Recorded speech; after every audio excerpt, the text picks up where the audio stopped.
জানিয়ে দিব এই মুহূর্তে আমাদের হাতে এসেছে বাংলাদেশের গুরুত্বপূর্ণ আপডেট সংবাদের শিরোনাম। শুরুতেই থাকছে নিরপরাধ আওয়ামী লীগ নেতাকর্মীদের গ্রেপ্তার করা হলে থানা ঘেরাওয়ের হুঁশিয়ারি বিএনপি নেতা হারুনের। এদিকে প্রার্থিতা ফিরে পেলেন তাসনিম জারা। আরও থাকছে নির্বাচন কমিশনারের অনুরোধে তারেক রহমানের উত্তরাঞ্চল সফর স্থগিত। এবারে জানিয়ে দিব যতই ষড়যন্ত্র হোক ইনশাল্লাহ দেশে নির্বাচন হবে বলছে বিএনপি নেতা ফারুক। সব শেষে জানিয়ে দিব নির্বাচন নৎসাৎ করতে কঠিন ষড়যন্ত্র চলছে।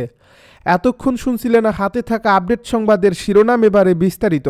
তবে তার আগে অনুরোধ রইল ভিডিওটিতে একটি লাইক এবং কমেন্ট করে জানিয়ে দিন ভিডিও সম্পর্কে আপনার মূল্যবান মতামত। আরও জানিয়ে দিন ভিডিওটি কোথা থেকে দেখছেন বা কোন জেলা থেকে দেখছেন। নিরাপদ আওয়ামী লীগ নেতাকর্মীদের গ্রেপ্তার করা হলে থানা ঘেরাওয়ের হুঁশিয়ারি বিএনপি নেতার। আওয়ামী লীগের নিরপরাধ নেতাকর্মীদের হয়রানি বা গ্রেপ্তার করা হলে জনসাধারণকে সঙ্গে নিয়ে থানা ঘেরাওয়ের হুঁশিয়ারি দিয়েছেন বিএনপি চেয়ারপারসনের উপদেষ্টা ও চাঁপাইনবাবগঞ্জ ৩ আসনে বিএনপির প্রার্থী হারুনুর রশিদ। শুক্রবার রাতে চাঁপাইনবাবগঞ্জ পৌরসভার নয়াগোলা এলাকায় কল্যাণপুর যুব সংঘের আয়োজনে অনুষ্ঠিত নাইট মিনি ক্রিকেট টুর্নামেন্টে প্রধান অতিথির বক্তব্যে তিনি এই হুঁশিয়ারি দেন। হারুনুর রশিদ বলেন, আগামী নির্বাচনে আওয়ামী লীগের কোনো প্রতীক নেই, যার ফলে আওয়ামী লীগের ভোটাররা কাকে ভোট দেবেন সেটি তাদের ব্যক্তিগত সিদ্ধান্ত। তারা চাইলে জামায়াতে ইসলাম বা বিএনপিকে ভোট দিতে পারেন, কিন্তু কেউ যদি আওয়ামী লীগ করেন সেই অজুহাতে তাকে হয়রানি করা হয় বা ধরে নিয়ে যাওয়া হয় তা মেনে নেওয়া হবে না। তিনি আরও বলেন, ইতিমধ্যে এমন কিছু ঘটনা ঘটেছে যেখানে আওয়ামী লীগ করার অভিযোগ তুলে মানুষকে হয়রানি করা হয়েছে। তাই আমি স্পষ্টভাবে বলে দিতে চাই, যাদের বিরুদ্ধে সুনির্দিষ্ট অভিযোগ বা মামলা নেই তাদের যেন কোনোভাবেই হয়রানি করা না হয়।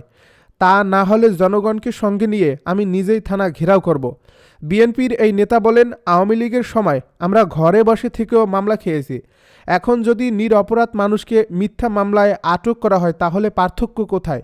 এই দেশে আওয়ামী লীগের লোকজন বাস করে, সবাই কি অপরাধী?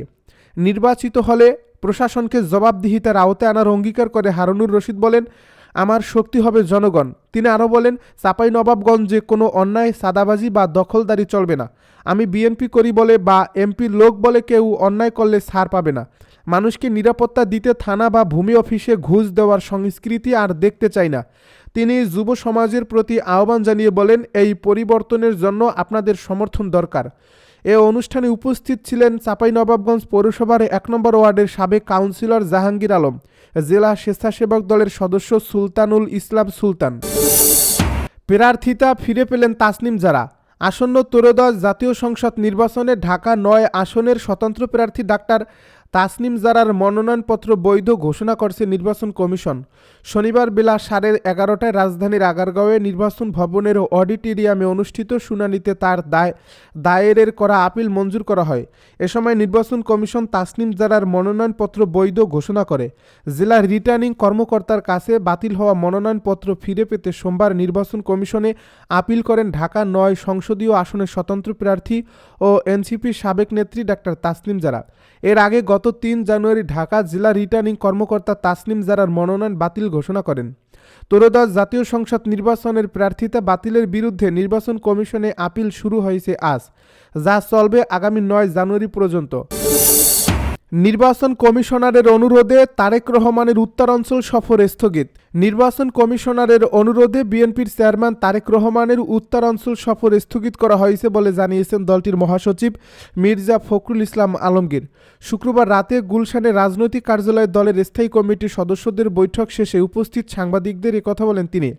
বিএনপির মহাসচিব বলেন, দলের চেয়ারম্যান জনাব তারেক রহমানের সভাপতিত্বে স্থায়ী কমিটির সভা অনুষ্ঠিত হয়েছে। এই সময়ে দলের স্থায়ী কমিটি আমাদের গঠনতন্ত্র অনুযায়ী দলের ভারপ্রাপ্ত চেয়ারম্যান তারেক রহমান চেয়ারম্যান হিসেবে দায়িত্ব গ্রহণ করায় সন্তোষ প্রকাশ করেছেন এবং চেয়ারম্যান দল পরিষদের ক্ষেত্রে যেন সফল হতে পারে সেই ব্যাপারে সবাই দোয়া করেছেন। তিনি আরও বলেন, নির্বাচন কমিশনারের অনুরোধে বাংলাদেশ জাতীয়তাবাদী দলের চেয়ারম্যান তারেক রহমান আগামী ১১ জানুয়ারি ২০২৬ থেকে জাতীয় নেতা মাওলানা আব্দুল হামিদ খান ভাসানী ও ২০২৪ গণ অভ্যুত্থানের শহীদ আবু সাঈদ সহ অন্যান্য শহীদদের প্রতি শ্রদ্ধা জানানোর জন্য, তাদের কবর জিয়ারত ও কিছু পরিবারকে দায়িত্ব পালনের জন্য দেশের উত্তর অঞ্চলের কয়েকটি অঞ্চলে সফর করার জন্য সিদ্ধান্ত নিয়েছিলেন। এ ব্যাপারে নির্বাচন কমিশনারের অনুরোধে বিএনপির চেয়ারম্যানের সফর স্থগিত করা হয়েছে। আসন্ন জাতীয় সংসদ নির্বাচনকে প্রশ্নবিদ্ধ করার জন্য বিভিন্ন চেষ্টা করা হচ্ছে দাবি করে বিএনপির মহাসচিব আরও বলেন, নির্বাচনকে বানচাল করার জন্য বিভিন্ন ধরনের ষড়যন্ত্র করা হচ্ছে। তারই অংশ হিসেবে ওসমান হাদিকে হত্যা করা হয়েছে। এছাড়াও বিভিন্ন দলের রাজনৈতিক নেতাকর্মীদেরকে হত্যা করা হচ্ছে। যতই ষড়যন্ত্র হোক ইনশাল্লাহ দেশে নির্বাচন হবে বলছে ফারুক। যতই ষড়যন্ত্র হোক ইনশাল্লাহ সঠিক সময়ে দেশে নির্বাচন হবে বলে মন্তব্য করেছেন বিএনপি চেয়ারপারসনের উপদেষ্টা ও সাবেক বিরোধী দলীয় চিফ হুইপ জয়নুল আবেদিন ফারুক শনিবার দুপুর 11টায় শেরেবাংলা নগরের সাবেক রাষ্ট্রপতি শহীদ জিয়াউর রহমান বীর উত্তম ও বিএনপি চেয়ারপারসন বেগম খালেদা জিয়ার সমাধিস্থলে ঢাকাস্থ সেনবাগ জাতীয়তাবাদী ফোরামের উদ্যোগে পুষ্পার্ঘ্য অর্পণ ও ফাতেহা পাঠ অনুষ্ঠানে এসব কথা বলেন তিনি।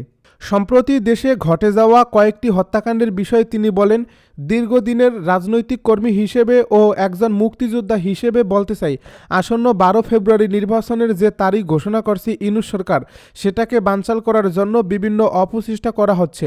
আমাদের দলের মহাসচিবও বলছেন, দেশে আইনশৃঙ্খলা পরিস্থিতি আশানুরূপ নয়।